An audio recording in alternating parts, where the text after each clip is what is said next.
자, 오늘은 이제 주기도문 강의 두 번째 시간인데, 지난 시간은 주기도문 서론 시간이었죠. 예를 들면 기도하는 자가 하나님을 어떤 대상으로 만나야 되는가. 그래서 하늘에 계신 우리 아버지요, 아버지로 만나야 된다고 말씀을 드렸어요. 이것은 주기도문에 대한 서론 겸 도입 부분이라면, 이제 오늘부터 본격적으로 주기도문 본론에 들어가는데 그 첫 번째 시간입니다. 주기도문 본론에는 6가지의 청원이 있어요. 그 구분해 보면 이렇게 되어 있죠. 이름이 거룩히 여김을 받으시오며, 첫째. 두 번째는 나라의 임하옵시며, 세 번째는 뜻이 하늘에 이루어진 것 같이 땅에서도 이루어지이다. 여기까지가 하나님을 향한 기도예요. 그리고 이제 네 번째서부터는 오늘날 우리에게 일용할 양식을 주옵시고, 그다음에 다섯 번째는 우리가 우리에게 죄 지은 자를 사하여 준 것 같이 우리 죄를 용서해 주옵시고, 다섯 번째예요. 그리고 여섯 번째는 우리를 시험에 들게 하지 마옵시고 다만 악에서 구하옵소서. 이렇게 또 나머지 부분은 인간의 필요를 간구한 내용이에요. 그리고 이제 대개 나라와 권세와 여기는 송영 부분이라서 청원 부분이라고 할 수가 없죠. 후렴구처럼 어떤 기도문이든지 이 부분은 그 당시에는 누구나 의례적으로 붙여왔던 후렴구입니다. 그래서 따로 주기도문 성경 속에는 이 부분이 원래 없어요.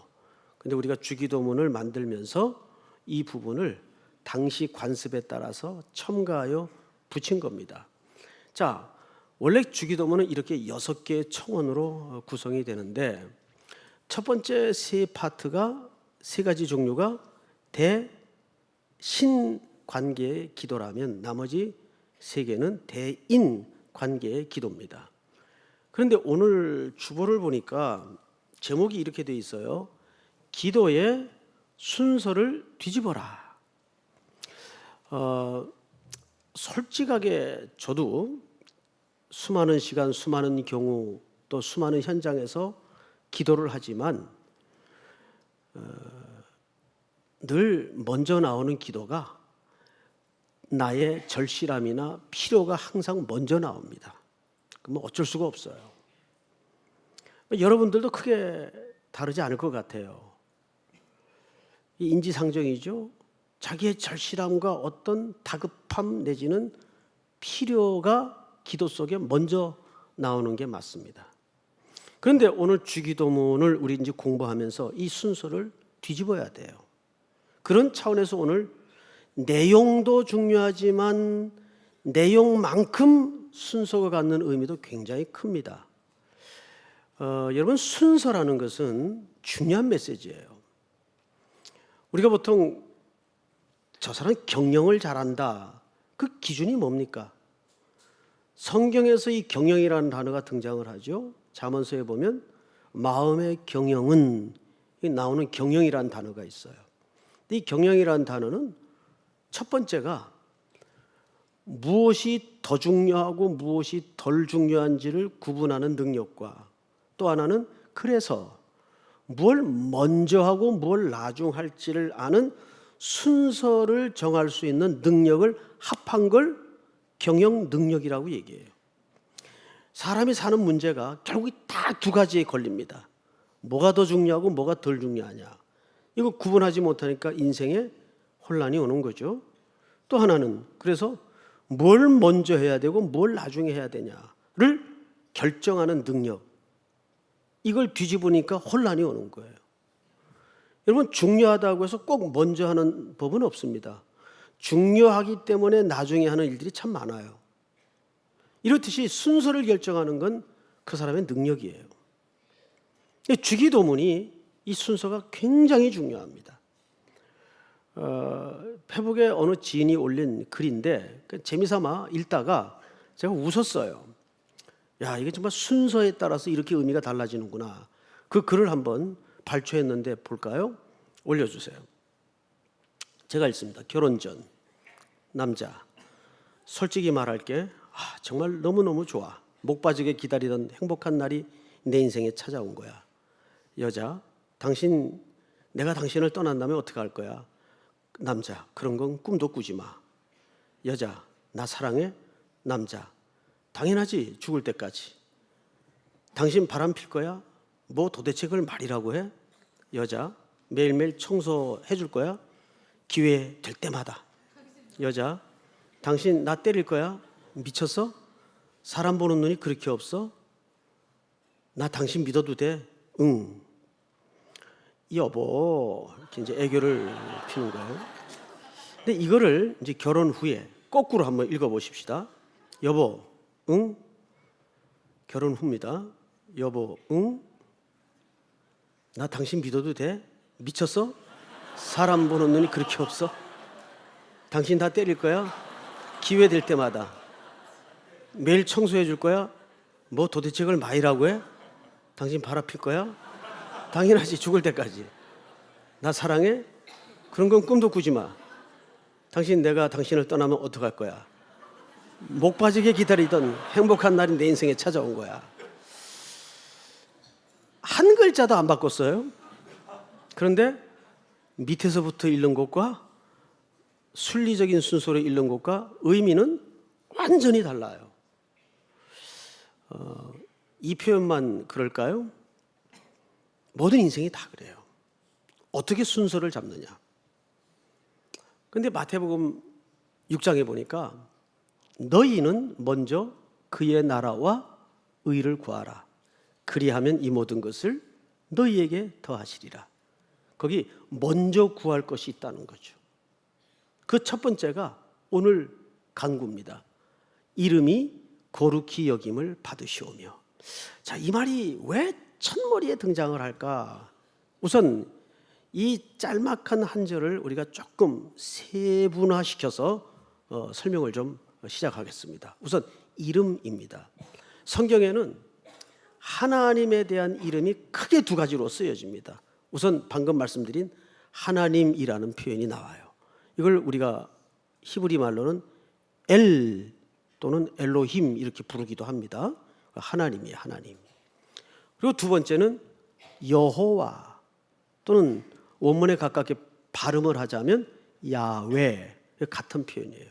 크게 이렇게 엘로힘과 야훼, 여호와 이렇게 성경에 소개가 돼요. 이게 참 아쉬워요. 사실은 히브리 원전을 보면 하나님에 대한 또는 여호와에 대한 설명이 다양한 이름으로 소개되는데 그걸 전부 뭉뚱그려서 엘로힘이나 하나님이나 또는 여호와로만 소개를 했다는데 참 아쉬움이 있어요. 그래서 우리가 성경에 나온 전체 하나님의 이름에 대해 소개할 시간은 부족할지라도 대충이라도 하나님에 대해서 어떻게 이름이 소개되고 있는가를 우리가 오늘 조금 살펴보는 시간을 갖도록 하겠습니다. 우선 첫 번째,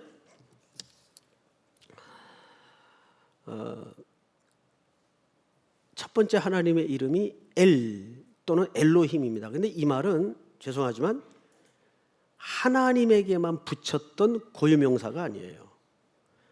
이방신을 섬기던 사람들도 최고의 신을 나름 묘사할 때 엘 또는 엘로힘이라고 묘사하기도 했습니다.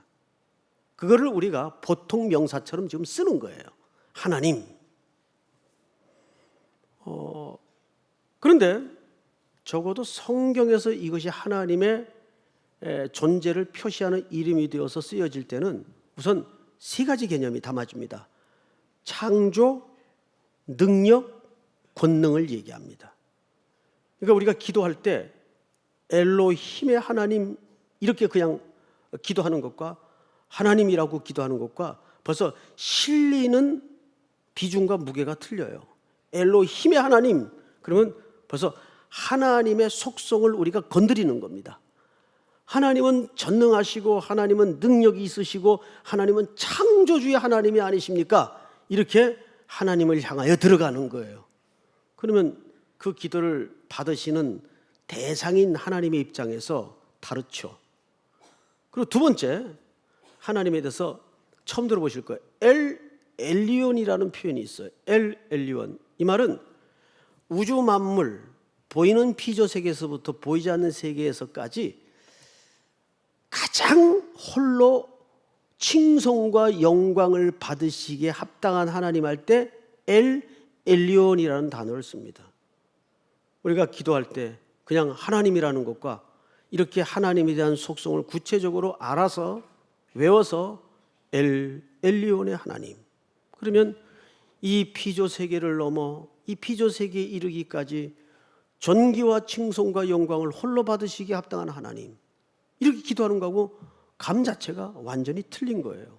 세 번째, 많이들 들으셨을 텐데 엘샤다이의 하나님. 이 엘샤다이의 하나님이라는 말은 세 가지 개념이 담아져 있어요. 하나님은 복의 근원이 되시고 위로의 근거가 되시며 안위의 근거가 되신다는 고백이, 속성이 엘샤다이의 하나님 속에 들어가 있어요. 그러니까 여러분들이 일상에서 지치고 답답하고 답이 안 보이고 힘들고 외로울 때 하나님 앞에 기도를 하면서 그냥 하나님이라는 것도 물론 유의미하겠지만 조금 더 구체적으로 엘샤다이의 하나님, 이 고백 하나로 벌써 우리는 몇 가지를 고백하는 거죠. 하나님은 복의 근원이 되시고 나의 안위의 근거가 되시고 나를 위로해 주시는 하나님이 아니십니까? 라는 다양한 메시지가 하나님을 향하여 던져지는 겁니다. 그리고 마지막 네 번째로, 이것도 처음 들어보셨을 텐데 엘 올람이라는 표현이 있어요. 엘 올람. 이 말은 하나님은 자신이 영원하시기 때문에 그분만이 우리에게 영원한 생명을 주신다는 뜻입니다. 자, 한번 복창해 볼까요? 따라서 해볼까요? 엘로힘.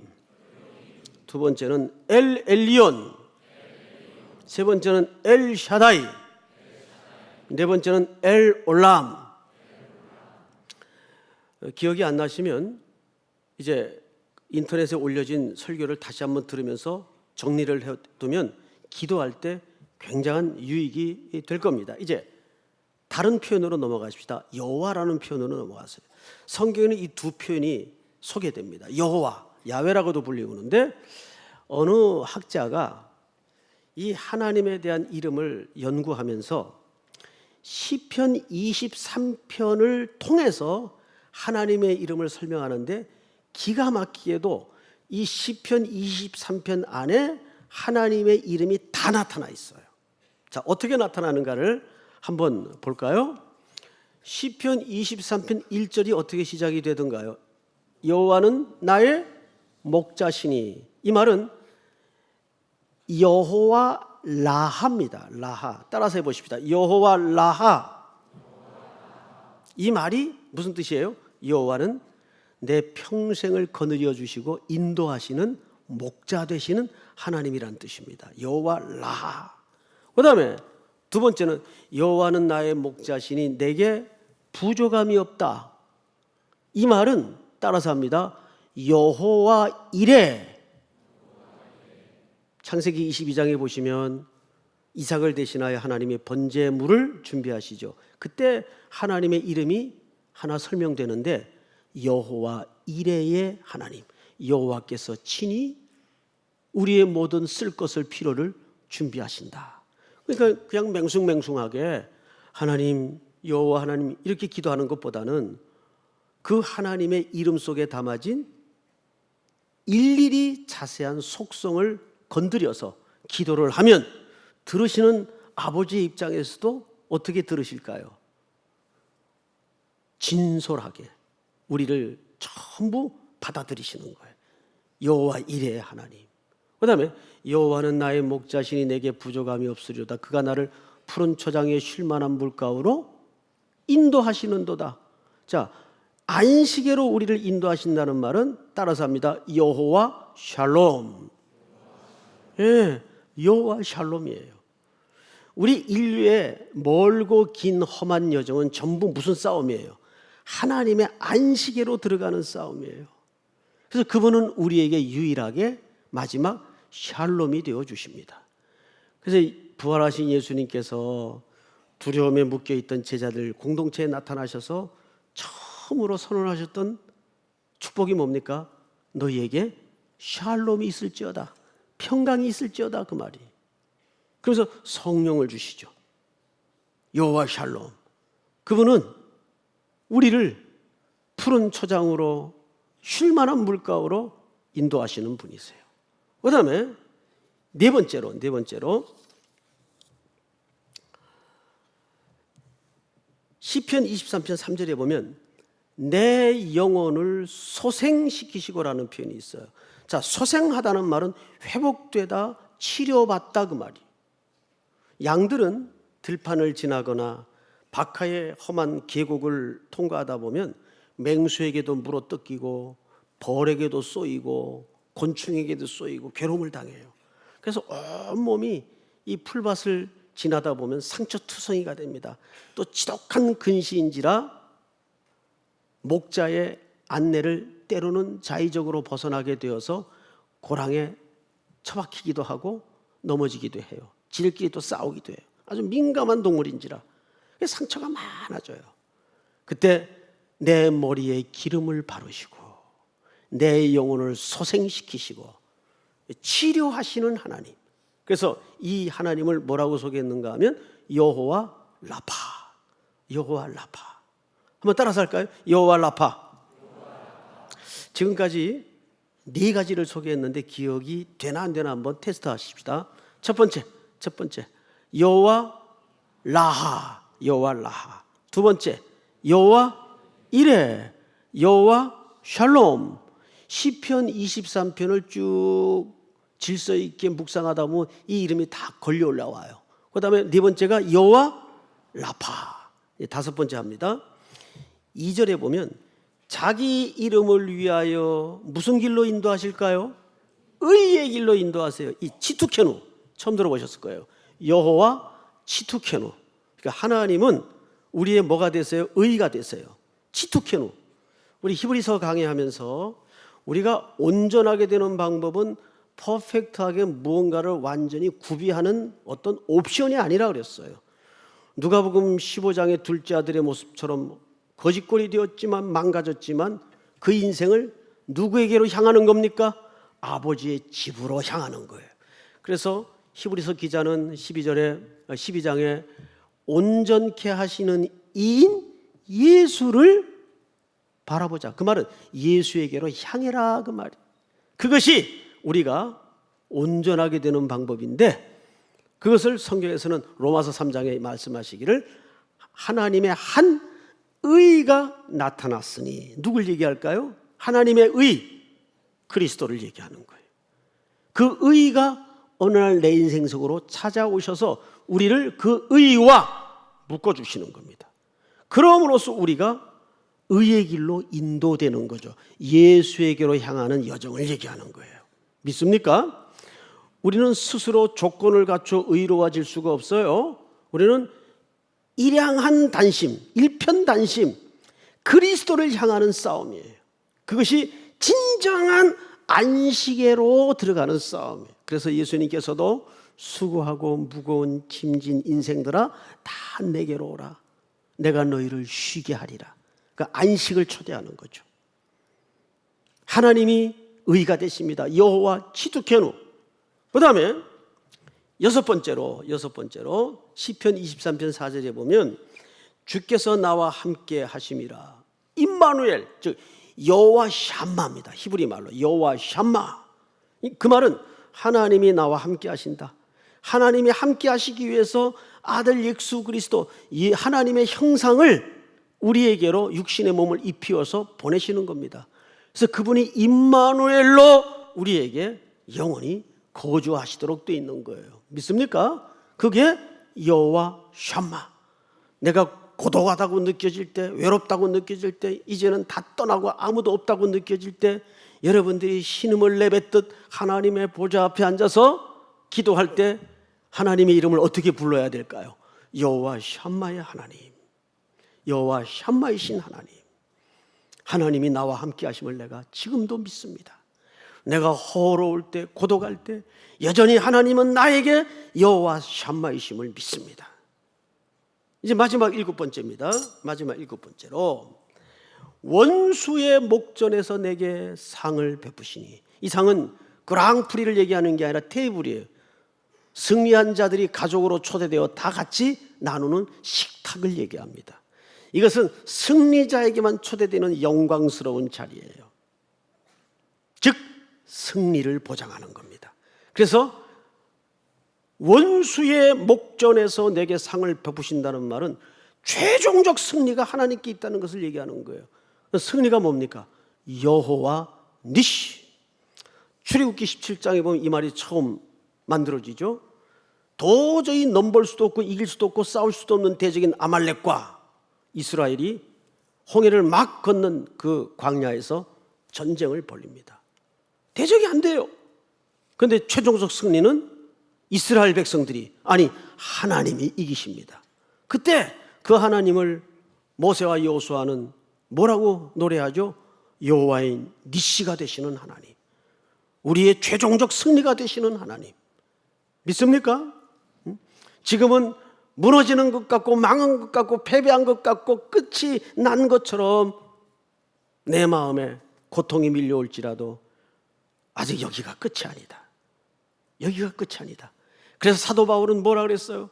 네로의 법정에 끌려서 사형 언도를 받는 순간에도 그날이 오면 의로우신 재판장이 내게 주실 것이니 내게만 아니라 주의 나타나심을 사모하는 모든 자에게 도니라. 뭡니까? 면류관을 얘기합니다. 아직 최종적 판결도 아니고 최종적 승패가 결정난 것도 아니다. 내게는 더 궁극적이고 더 영원한 하나님의 심판과 하나님의 재판이 남아있다. 최종적 승리가 내게는 아직도 남아있다. 그 이야기를 하나님을 재판관이라는 표현을 통해서 멋지게 노래하는 거죠. 여호와 니시, 여호와 니시 하나님. 7가지로 여호와는 소개될 수 있습니다. 자, 처음에 뭐죠? 여호와 라하, 나의 인도자가 되시는 하나님. 여호와 이레, 모든 걸 미리 준비하시는 하나님. 여호와 샬롬, 우리를 쉴만한 물가로 인도하시는 하나님. 여호와 라파, 내 영혼을 소송시키시는 하나님. 또 여호와 샴마, 언제나 나와 함께 하시는 하나님. 우리를 의의 길로 인도하시는 하나님. 여호와 지투케누, 최종적으로 여호와 니시, 마지막 승리를 우리에게 주시는 하나님. 여러분들이 이 하나님의 이름에 걸린 모든 속성을 구체적으로 알아 기도하고 들어갈 때 그 기도가 얼마나 힘이 나고 능력이 있겠어요. 그것이 하나님의 이름에 걸린 의미들입니다. 자, 그렇다면 이제 오늘 결론 겸 마지막 본론에 들어가서 이름이 어떻게 여김을 받으시오며 거룩히 여김을 받으시오며. 자, 이게 이제 어려워요. 물론 이제 저하고 말씀을 공유하는 가운데 거룩의 의미에 대해서 다양한 설명을 들었던 것 기억이 날 겁니다. 그런데 오늘 여기에 걸린 이 거룩히 여김을 받는다는 말은 사뭇 좀 의미가 다릅니다. 이거를 어떻게 우리 성도들에게 좀 여기에 담아진 의도대로 설명을 드릴까 고민하다가 어느 자료를 보니까 좋은 성경 구절 하나를 인용을 해놨더라고요. 우리 민수기 20장을 좀 띄워주세요. 아주 정확한 예증이 되는 성경 구절인데, 본문을 읽기 전에 이 대목은 아시는 대로 광야에 던져진 모세와 이스라엘 백성들이 물 때문에 다투는 장면이에요. 여호와께서 모세와 아론에게 이르시되 너희가 나를 믿지 아니하고 이스라엘 자손의 목전에서 내 뭐를 나타내지 않았다? 바로 이 부분입니다. 자, 이 거룩이라는 의미가 등장을 하죠. 그런데 뭘 어떻게 했기 때문에 거룩함을 나타내지 못했대요?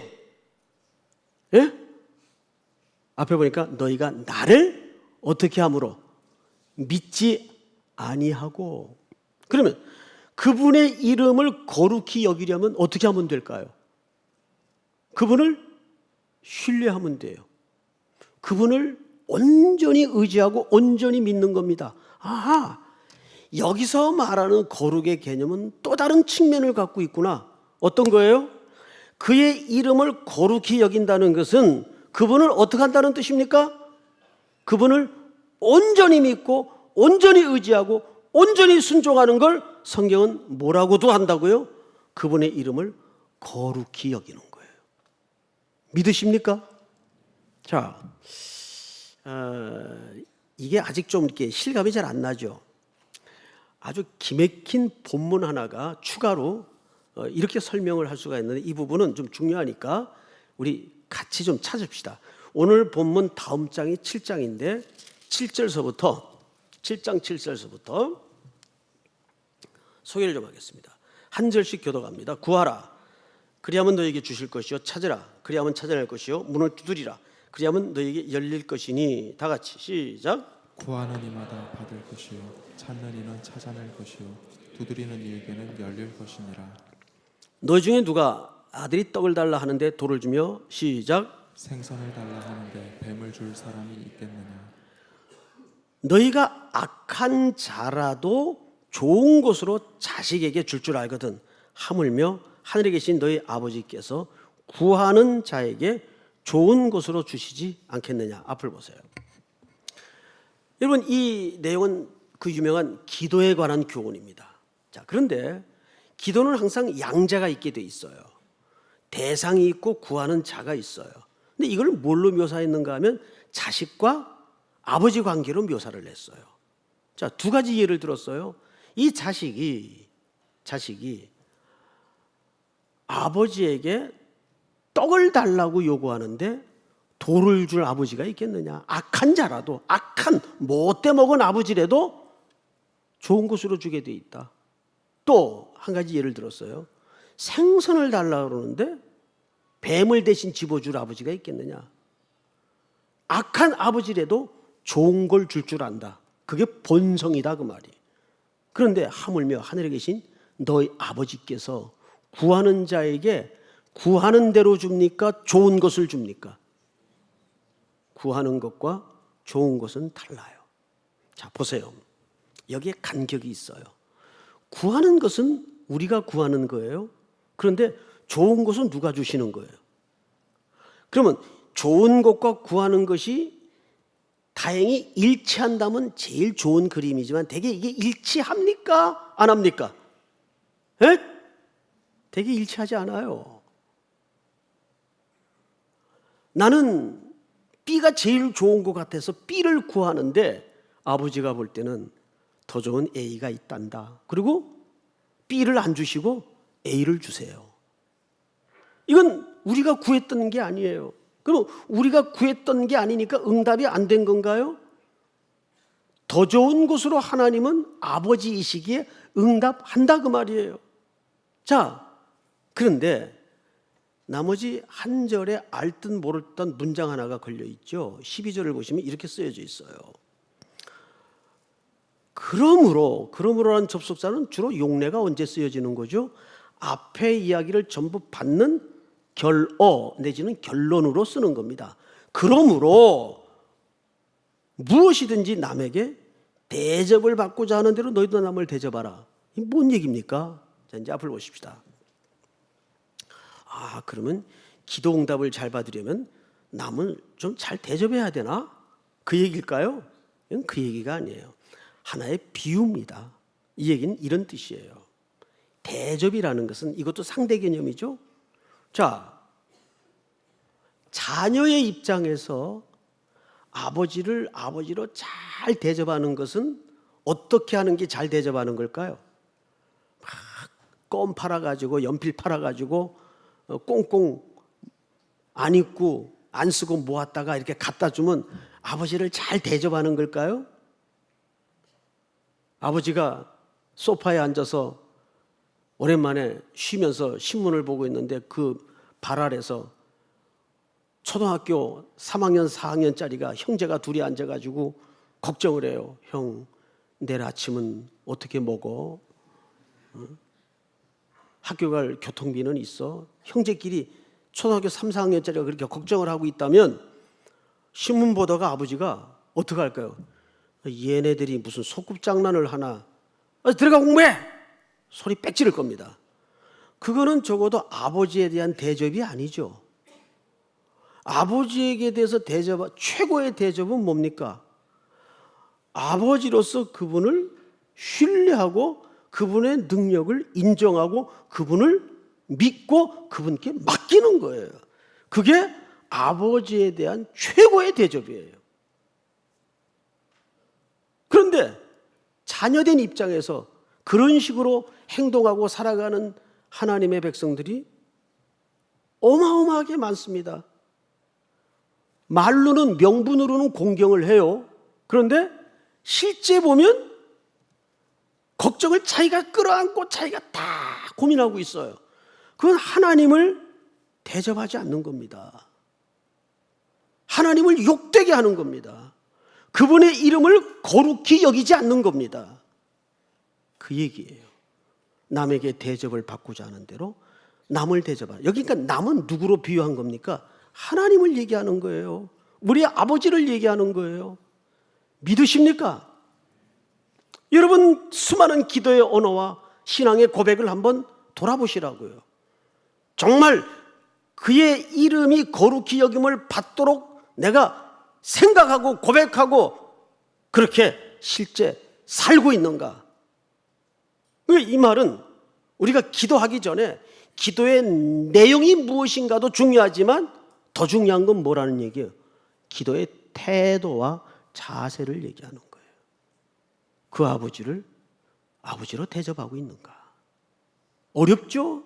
예, 어렵습니다. 우리가 그 기도의 대상인, 아니 창조주 하나님이 우리의 아버지라면 그 아버지를 아버지로 대접하고 있는가? 최고의 대접은 뭡니까? 그분의 이름을 거룩히 여기는 거예요.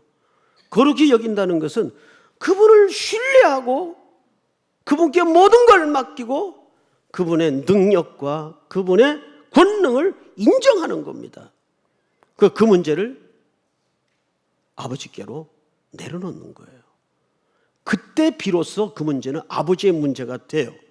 내가 끝까지 붙들고 있으면 그 문제는 영원히 내 문제밖에 안 돼요. 믿습니까? 그래서 하늘에 계신 우리 아버지여, 이름이 거룩히 여김을 받으시오며, 이 고백을 적어도 할 수 있으려면 이 신앙의 태도가 여러분 속에 다시 한번 확인되는 순종과 고백과 은혜가 있기를 주의 이름으로 축복합니다. 우리 다 일어나십시다. 창조의 아버지,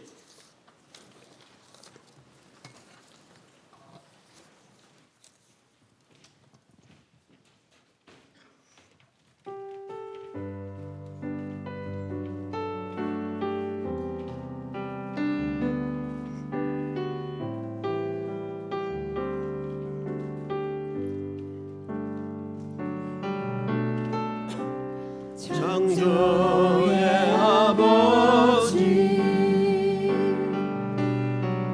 그 섭리 보이사 택하신 세대일기야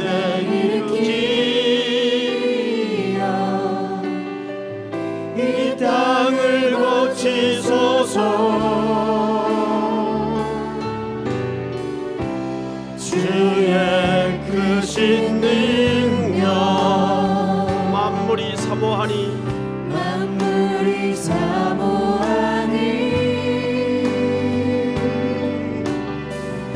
성령의 기름 부어주사 이 시간 임하소서. 주 영광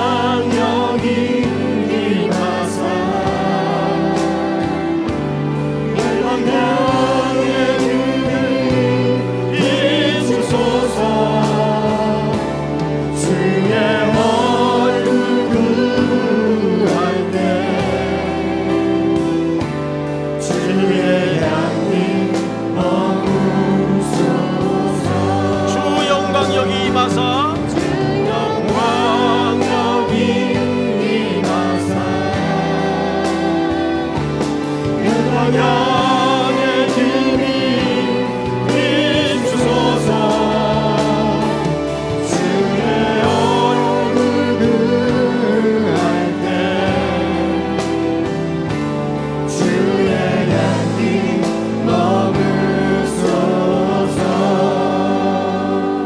서신 채로 눈을 감고 오늘 하나님의 이름을 고백하면서 우리가 하나님 앞에 수많은 언어로 수많은 사연을 담아 나갈 때 그 내용도 자세도 중요하지만 우리가 그 아버지를 어떤 태도로 만나고 있는가가 가장 중요할지 모릅니다.